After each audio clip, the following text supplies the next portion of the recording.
পাকিস্তানের রাজনীতিতে একের পর এক নাটক হয়ে যাচ্ছে। সরকার গঠন নিয়ে নওয়াজ ও বিলওয়ালের মধ্যে ব্যাপক আলোচনা ও দর কষাকষির মধ্যে সরকার গঠনে জোট করার ঘোষণা দিয়ে দেন নির্বাচনে ম্যাজিক দেখানো ইমরান খান। সেই সঙ্গে দাবি করে জাতীয় সংসদে সংখ্যাগরিষ্ঠতা দেখানোর। পার্টি সহ অন্যান্য দল এমন পরিস্থিতিতে সফল হওয়া ছাড়া জোটের সামনে কোনো বিকল্প পথ খোলা নেই। রাজনীতির জায়গা কমে। আসসালামু আলাইকুম সুপ্রিয় দর্শক বন্ধুরা, অবশেষে চমক দিয়ে ম্যাজিক দেখালেন পাকিস্তানের সাবেক প্রধানমন্ত্রী ইমরান খান। দর্শক বন্ধুরা, নওয়াজ এবং বিলওয়ালের দর কষাকষিতেও সুখ মিলল না। শেষ পর্যন্ত পিটিআই নেতা ইমরান খানই চমক দিয়ে আবারও দেশটির প্রধানমন্ত্রী হতে চলেছেন। দর্শক বন্ধুরা, অন্যদিকে এবার এই সকল বিষয়গুলোকে কেন্দ্র করে পুরো পাকিস্তান জুড়ে তুলপাড় সৃষ্টি হয়েছে এবং সেই সাথে শেষ পর্যন্ত পাকিস্তানের সাবেক প্রধানমন্ত্রী ইমরান খানই মস্তদে বসতে যাচ্ছেন। তো দর্শক বন্ধুরা, এবার সেই সকল বিষয়গুলোকে কেন্দ্র করে আপনাদের মাঝে অত্যন্ত চমৎকার কিছু তথ্য তুলে ধরেছি। আপনারা সেই সকল তথ্যগুলো জানলে অবশ্যই বুঝতে পারবেন তবে কি শেষ পর্যন্ত সবাইকে চমক দিয়ে আবারও ক্ষমতার মসনদে বসতে যাচ্ছেন পিটিআই নেতা ইমরান খান। তো দর্শক বন্ধুরা, চলুন আমরা সেই সকল বিষয়গুলো পরিপূর্ণ দেখে নেই। পাকিস্তানের রাজনীতিতে একের পর এক নাটক হয়ে যাচ্ছে। সরকার গঠন নিয়ে নওয়াজ ও বিলওয়ালের মধ্যে ব্যাপক আলোচনা ও দর কষাকষির মধ্যে সরকার গঠনে জোট করার ঘোষণা দিয়ে দেন নির্বাচনে ম্যাজিক দেখানো ইমরান খান। সেই সঙ্গে দাবি করে জাতীয় সংসদে সংখ্যাগরিষ্ঠতা দেখানোর। ভোটে সবচেয়ে বেশি আসন পেলেও পিটিআই দলের সব প্রার্থীরা নির্দলীয় হিসেবে প্রতিদ্বন্দ্বিতা করেছেন। সেজন্য সরকার গড়তে পারছে না ইমরানের দল। সেই সমস্যা দূর করতেই পাকিস্তানের নিবন্ধিত রাজনৈতিক দল সুন্নি ইত্তেহাদ কাউন্সিলে যোগ দেওয়ার সিদ্ধান্ত নিয়েছে। অন্য দলের সঙ্গে জোট করে সরকার গড়ার কথা ঘোষণা করে PTI chairman barrister Gohar Ali Khan সাংবাদিক সম্মেলনে বলেন, আমরা ঐকমত্যে পৌঁছেছি যে আমাদের প্রাদেশিক ও জাতীয় পরিষদের প্রার্থীরা সুন্নি ইত্তেহাদ কাউন্সিলে যোগ দেবেন।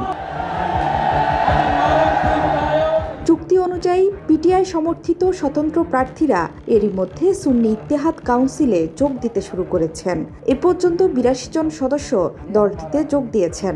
পাকিস্তানি সরকার গঠন করার জন্য একটি দল বা জোটকে পার্লামেন্টে ১৬৯টি আসন পেতে হয়।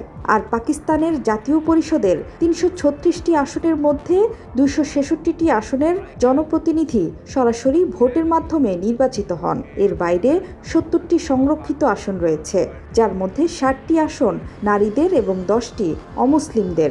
জাতীয় পরিষদে কোন দলের আসন সংখ্যা কত সেটির উপর নির্ভর করে এসব আসন বন্টন হয়। তবে পাকিস্তানের নিয়ম অনুযায়ী স্বতন্ত্র প্রার্থীরা জাতীয় পরিষদের সংরক্ষিত আসন বন্টনে ভূমিকা রাখতে পারেন না।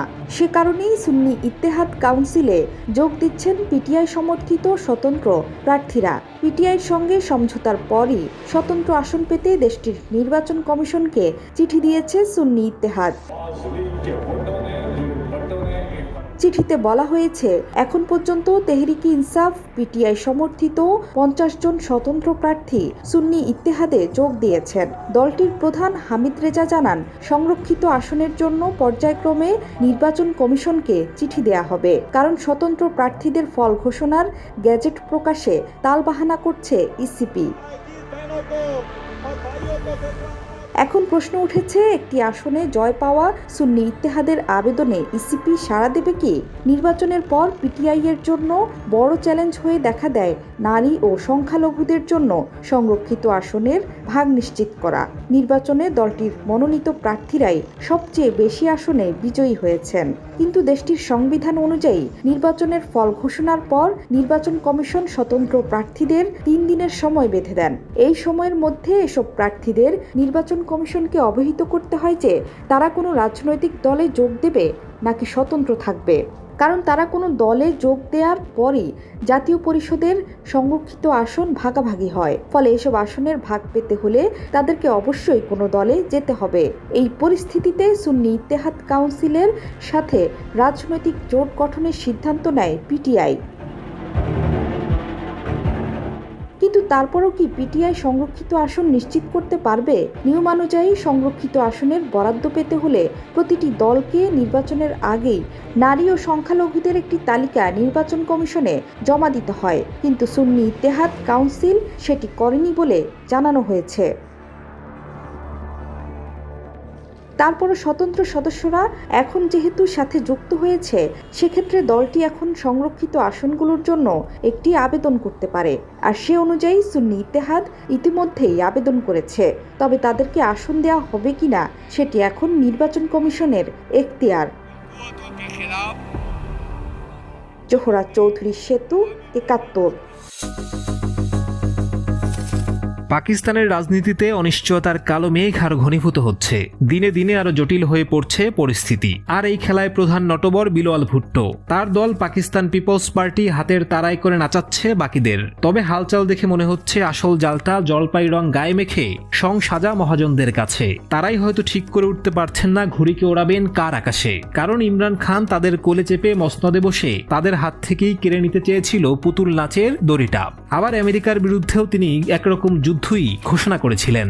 অন্যদিকে নওয়াজ শরীফকেও খুব একটা ভালোবাসতে পারেনি জলপাইয়ের জলছাপ আগলে পাকিস্তানকে নাকে দড়ি দিয়ে ঘোরানো বাহিনীটি। তাই এবার দরদাম করেই তারা হয়তো আগাতে চায়। মসনদে কাউকে বসানোর আগেই মেলাতে চায় সব হিসেবের খতিয়ানটা। তাই তো ভোটের প্রায় 2 সপ্তাহ কেটে গেলেও কোনো দলই সরকার গঠনের সিদ্ধান্তে পৌঁছাতে পারেনি। শুরুতে শোনা যাচ্ছিল পাকিস্তান মুসলিম লীগ নওয়াজের সাথে জোট গড়বে বিলোয়ালের দল। সেই আলাপের শুরুতেই প্রধানমন্ত্রী হওয়ার বাসনা প্রকাশ করেছিলেন বেনজির ভুট্টোর পুত্র। তবে দিন 2 না পেরোতেই সুর বদল। বিলল জানিয়েছিলেন তিনি প্রধানমন্ত্রীর দৌড়ে নেই। তারপর শোনা গেল বিলল শরীফ ভাইদের সাথে জোটে যেতে রাজি আছেন, তবে তার বাবা আসিফ আলী জারদারিকে প্রেসিডেন্ট করতে হবে। এরপর বিলল বললেন তার দল কোনো দলের সাথেই জোটে যাবে না, অংশ নেবে না মন্ত্রিসভাতেও। গণেশ উল্টানোর সেখানেই শেষ নয়। নানা গণমাধ্যমের বরাতে খবর এলো ইমরান খানের দল পাকিস্তান তেহরিক ইনসাফের সাথে জোট গড়তে চলেছে বিলোয়ালের পিপিপি। যদিও ইমরানের দল সেই খবর নাকচ করে জানালো তারা বিলোয়াল কিংবা নওয়াজ কারো সাথেই জোটে নেই। এবার পাকিস্তান পিপলস পার্টির নেতা বিলোয়াল সোজা অভিযোগের আঙুল তুললেন পাকিস্তান মুসলিম লীগ নওয়াজের দিকে।